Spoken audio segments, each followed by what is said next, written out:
Welcome in, ladies and gentlemen, to the Clean Slate Video Club. We meet once a week, but right now we're meeting daily for 31 for 31. This is 31 Nights of Halloween. We're watching a crap ton of horror and horror-adjacent film. Yep. And this one's cool. This is a DIY independent film. It took like over 3 years to make. Husband and wife and dog trio. And we're doing like a dog week right now, so this is Good Boy. 2025. Pretty much, yeah. This inadvertently became a dog week. Now that I realize that, I'm like, wait a second.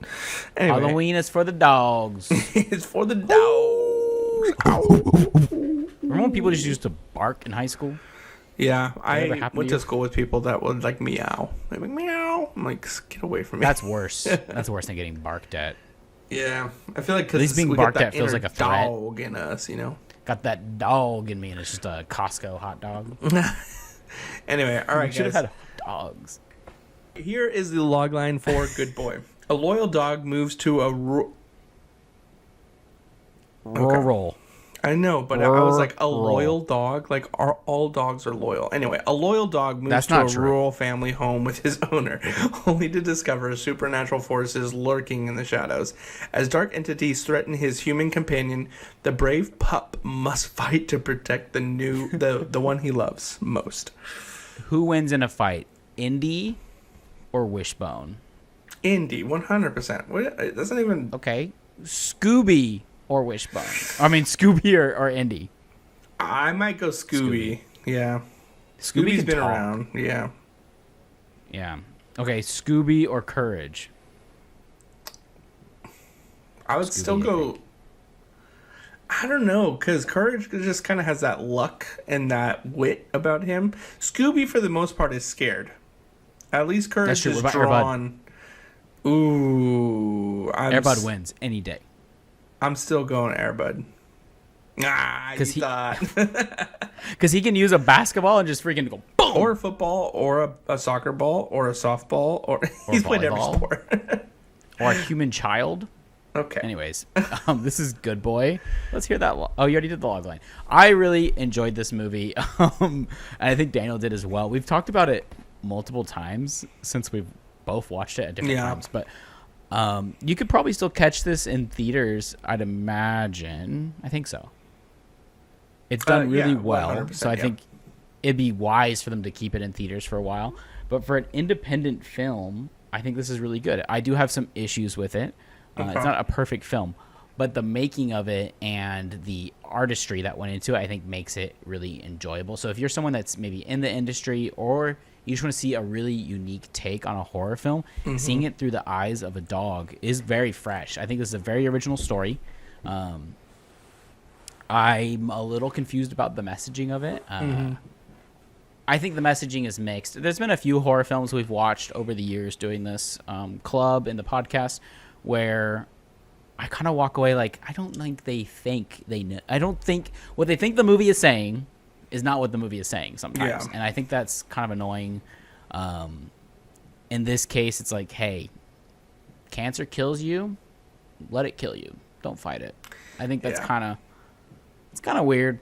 But either way, this movie has some decent scares. I think if you like dogs, it'll probably be scarier for you.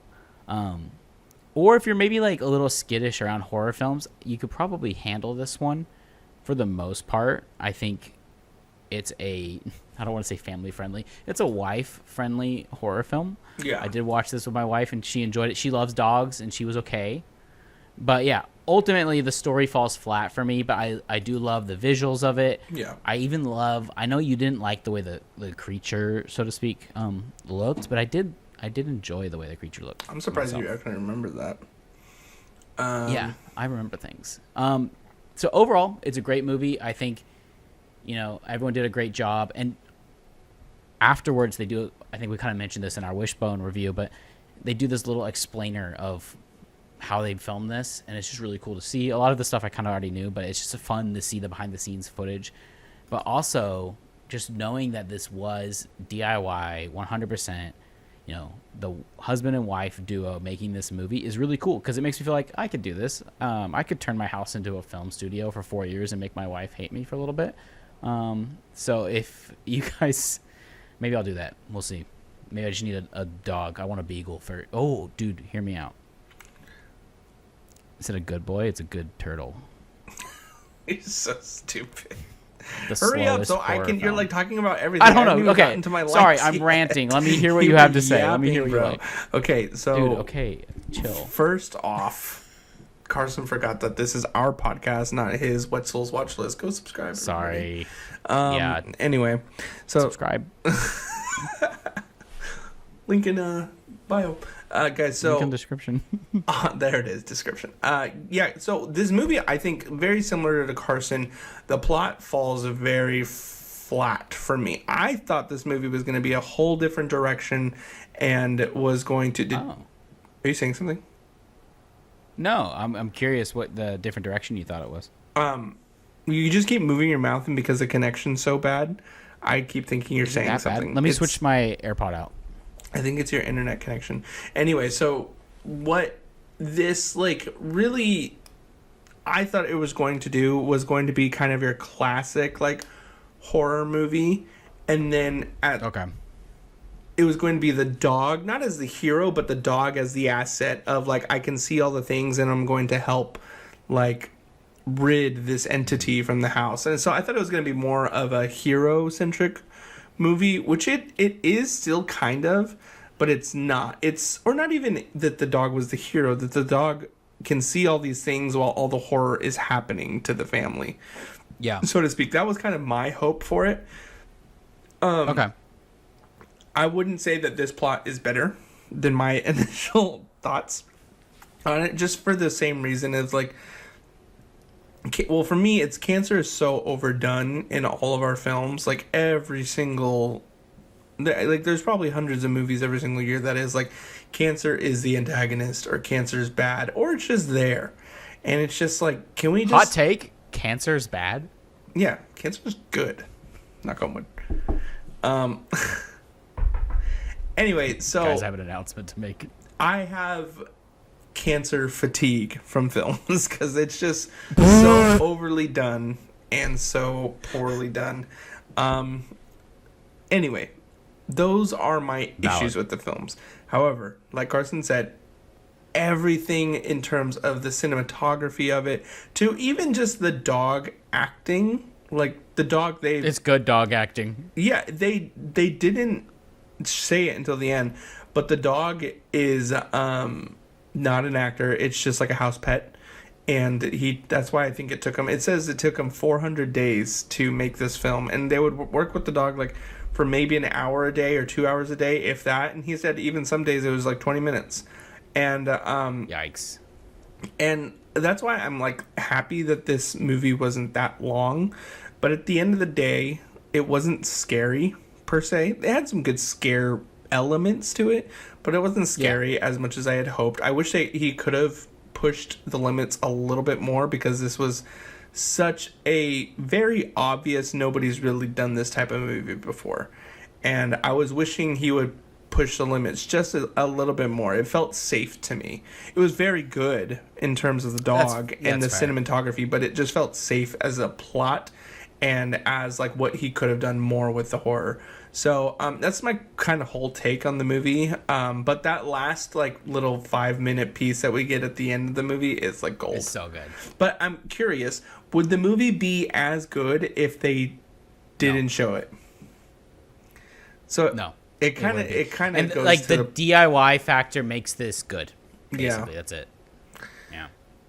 I mean, okay, that's not to say that the cinematography isn't good. The cinematography is great. But yeah, they shoot it really well. I would say that this movie is probably like a 5 out of, maybe a 2.5, 3 out of 5 for me. Yeah. With knowing that, it becomes a 4. Yeah. I think I rated this a 3.5 just because it didn't land for me. The story didn't land for me. Right. It has a lot of dream logic too, to kind of like jump things around, as far as like, how we get from point A to point B, and I don't love that in this movie, but overall I think it's a fun watch and you should watch it. Support independent film. This movie's already done well. It's very successful. There was a service animal watching it in my screening, which was cool. I think he liked it. Just took him to the movies. Hear me out, though. Okay, there's a comic book series Daniel and I have read called Feral. It's about cats, zombie cats and dogs and rabies. Make that a live-action movie. I'm so down for it. Only like the first five issues make a movie. Where they're at right now, I don't know if I completely love it. Yeah. Bro, you got to get to the pet store. The pet store gets crazy. Oh, it picks up? Okay, cool. Maybe I'll get back into Feral. I miss Feral too. Okay, well, man, I really don't want to stop talking about this movie because there's just so much to unpack here. Again, it came with its very fair share of things.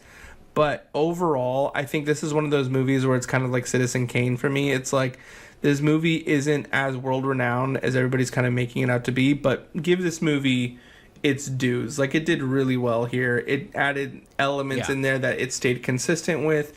The only big fall of this movie, which is quite possibly the most important part of a movie, is a plot.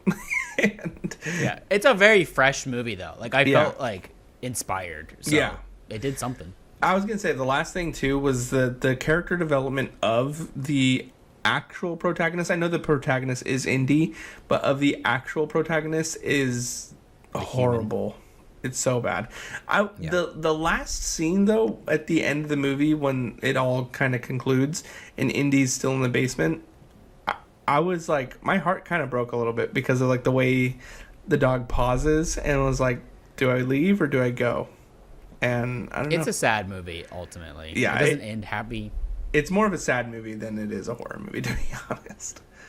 Yeah. It's worth watching, though. I think a lot of people would enjoy this. Yeah. Faux show. Show. Okay, cool. Well, guys, that is Good Boy. It's still in theaters, so you can go see it there. If not, I'm sure it's going to be on something very soon. So, yeah, go check it out in theaters and let us know what you thought of it. Did you like it more, or did you kind of feel the same way about the plot? Anyway, so, guys, we are going to get going, but you know what to do. Go like, comment, subscribe on our YouTube channel. Go follow us on all of our socials, and give us a 5-star rating or a no-star rating on wherever you can find a podcast. And we are going to continue with 31 Days of Halloween. We're almost done. So hopefully this back half is going to pick up a little bit, which we got Black Phone 2 coming up soon. So I'm very excited about that. Hopefully it's better than the first one, because I didn't love the first one. So I have a thing for second movies. Pirates of the Caribbean 2. We'll talk about it. 2. We'll talk about it when we get there. No Way Home. No, I'm just kidding. Anyway, guys, we will see you tomorrow for another movie. Be kind, rewind. Peace.